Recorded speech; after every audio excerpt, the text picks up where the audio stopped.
Hi, my name is Kim, aka the Booker Harlot, because I love all things Booker Prize related. And Booker season is upon us. The long list is out, and we are reading like we've never read before. So I have read the first book as a long list. It was Pearl by Sean Hughes. And in the description box below, I will put a link to that video. And for the second book, I thought I would read If I Survive You by Jonathan Escoffery. He is an American writer, and this is also a debut work, just like Pearl. Now, has created a little bit of controversy because it is interconnected short stories, and most of the time, short stories are not allowed to be put into contention for the Booker. But the judges thought that this was intertwined enough that it made the long list. So I am excited to read it.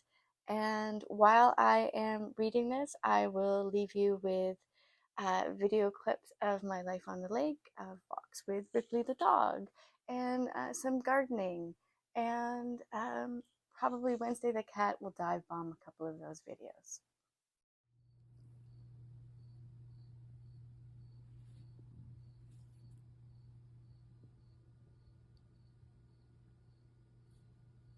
I'm a good girl.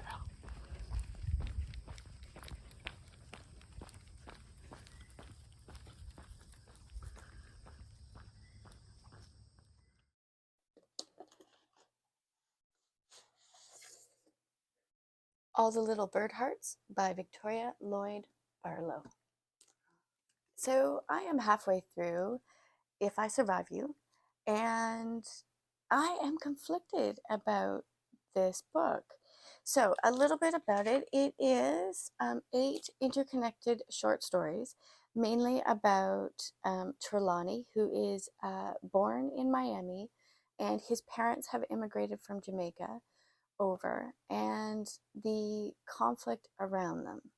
Now, this has themes of family tension, personal struggle, racism. The book starts off with saying, "What are you?" And I think that this is exactly what the main character and all of the characters are trying to answer, but don't have concrete answers. There is a lot of putting people into boxes, into saying, well, your skin is this color, so what are you? And them saying, no, I am this, but I relate this way, and just never fitting in. The first story is called Influx, and it is very much a theme. I think it's going to be a theme of the entire book in terms of not knowing who you are, trying to define yourself in a world in which other people are immediately trying to define you.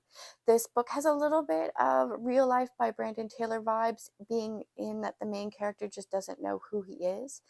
He never seems to fit in school, in college, with everyone he encounters. He's just very, very detached.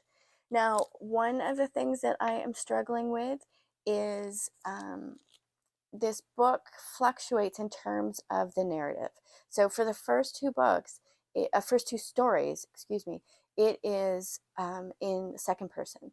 Now, second person is very, very difficult to pull off in that the writer is always saying you.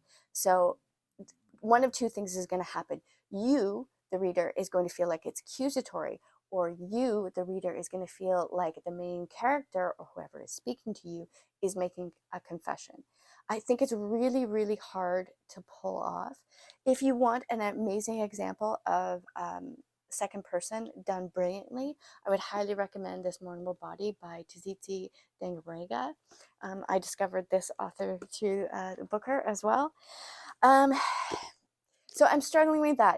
It's leaving me feeling very detached and flipping around from narratives to, one story or two stories being in second person, another story being in first person, another story in third person. I'm not too sure what it's doing. Um, and I don't know how intentional um, that is. Now, short stories have their own structure, novels have their own structure, and I think that this is becoming very confused for me. With interconnected, well, with short stories, I always find that a collection really needs to put its strongest stories in the beginning. And if the first two are the strongest stories, I don't think that I have a lot of hope for this book. I am absolutely going to finish it because it's Booker longlisted for a reason, and I trust the judges. But I look at other interconnected short stories like Elizabeth Strout's, and I think it's Anything is Possible. Very loosely interconnected, but beautifully done. In that you can take each one of those stories, and it is its own world to itself. I don't think that this does it. In the first story, I really think it needed a tighter edit. I just felt like they were knocking me over the head over and over again with the theme of who am I? Who are you? One of the things I do like is the images and the symbolism, particularly of the house. I like that there are plague, and one of the stories is called Pestilence, in which that it mirrors the family tension and the family dynamics, in that it's very dysfunctional and nobody's going to good places. I liked the fact that Hurricane Andrew reduced the house to a skeleton, and that all things are lost. Um, the pacing, I think the pacing is in terms of being short scenes is really well done, but when I pull back and look at it, I'm confused by this. I think that one of the things that I will need to appreciate this book is just to finish it, first of all, and to pull back. I think because you're so detached from the characters and the characters are so detached from themselves that it really needs a finer examination as to whether or not this is intentional or this is confusing. Now, one of the things that irritated me to no end, and it's a prime example of why I'm conflicted, is in the last little bit of the story, Pestilence. The narrator, who this is now back to first person after this same character uh, did two stories in second person, and says, I don't have to strain myself to describe what we discover in the light of the following day. The flattened houses, the overturned vehicles, you can find all that online. I recommend typing Hurricane Andrew Aftermath into your favorite search engine, then clicking images to see what I saw the morning after. And I read this and I thought, that is the laziest writing ever. You're a writer. Tell me what this person saw. Tell me what your character is experiencing. And then after I took some time thinking about it, I realized, well, maybe that's brilliant because this character doesn't know what he's feeling, and this character doesn't know how to tell you what he's feeling, or doesn't know how to interpret what he saw, and maybe there's a bit of post-traumatic stress disorder. Anyways, conflicted. I'm going to keep reading and examining and mining for gold because this is a booker. So I will leave you with some images of life on the lake while I continue to read.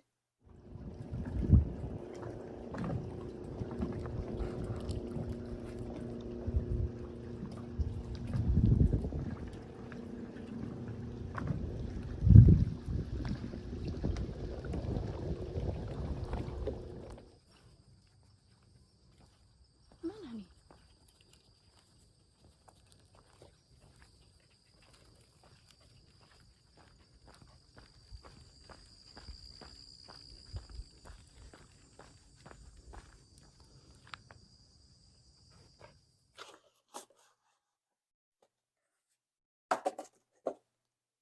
This Other Eden by Paul Harding.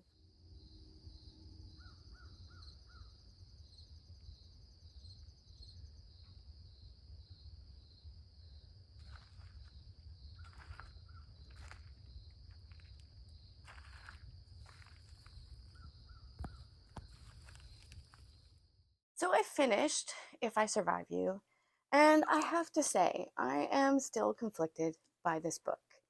Now, in terms of the booker, I feel like there is always that one book that you question why it was on the list.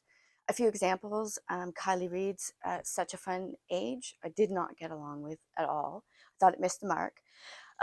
Belinda Bowers' Snap. Well, I thought this was a good book. I still don't know why this made the Booker long list. If anything, Booker 2023 is proving to be a very unique experience. Um, so getting back to If I Survive You, I really feel detached from this book, and I don't know whether or not it was intentional or whether it's clumsy. And I think that there can be arguments made for both. And I think that this is why this is turning into a I love this book or I hate this book. Now, in terms of the last four stories, I really felt that it jumped around and was very jarring, because if you just changed the names of the characters and forgot about the brothers Trelawney and Delano, that it probably would have worked better. It wouldn't have been interconnected, but it would resonate. On the other hand, there's the argument that can be made that when you are covering a wide span of people's lives, that yes, in your 20s, you're a completely different person than when you are in your 40s. So again, I am conflicted. I felt that this was a really male dominated narrative. I really wish we had heard more from the women in this book, particularly the mom. I think that it would have rounded out the novel a bit more. Some of the things that worked really well for me, there are amazing writing in certain points in this novel. I really thought that the images of the sea and the idea of the house sinking and Miami sinking and being overtaken by the sea was extraordinarily well done. Um, and I do think that in terms of the pacing, it's off. There were times where it just went on for too long. But then again, that didn't work for me. But the argument can be made that that long sort of pacing was meant to push the reader away. And is it intentional? Is it not intentional? So I'm going to do something entirely Canadian, and I'm going to say that I am on the fence about this book. I didn't love it. I didn't like it. I didn't hate it.